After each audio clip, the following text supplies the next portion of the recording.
चिंकू मिंकू बबलू पिंकी, गोष्ट ऐकताय ना माकडाची? हो हो हो हो.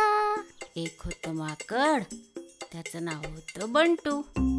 इकडून तिकडे झाडांवर उड्या मारायचं टुनटुन. आई त्याला आणून द्यायची गोड गोड फळे, गोल गोल नाचत मात्र खायचा फक्त केळे.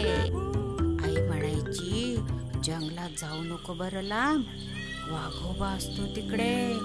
अरे अरे अरे अरे, जरा थोडं थांब. मग काय झालं? मग बंटू काय म्हणाला माहितीये का?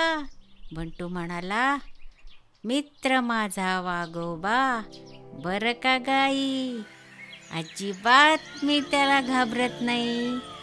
आईचं न ऐकता बंटू लांब जंगलात गेला. तिथे त्याला झोपलेला वाघोबा दिसला. मस्त मजेत गेला वाघोबापाशी. पाठीवर त्याच्या उडी मारली टन्न दिशी. आजी, मग त्या वाघोबाने काय केलं? मग वाघोबाची मोडली झोप, त्याला आली जाग. चिडला खूप वाघोबा, त्याला आला खूप राग. कोण आहे रे तिकडे? कोणी माझी झोप मोडली? असे म्हणून वाघोबाने फोडली मोठी डरकाळी. डरकाळी आली वाघोबाची. बंटू जाम घाबरला. लपून छपून तिथून मग गुपचूप जंगलात धुम पळाला. मग काय झालं आजी?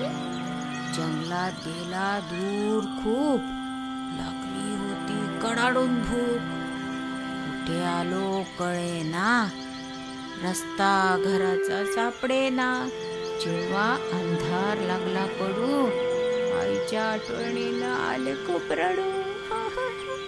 जरा वेळाने तिथे आला बारका बुरका एक कोल्हा. कोल्हा म्हणाला माकडाला, काय रे मित्रा, झालंय काय? उदास असा बसलाय काय? माकड म्हणाल, कोले दादा चुकलंच जरा माझं.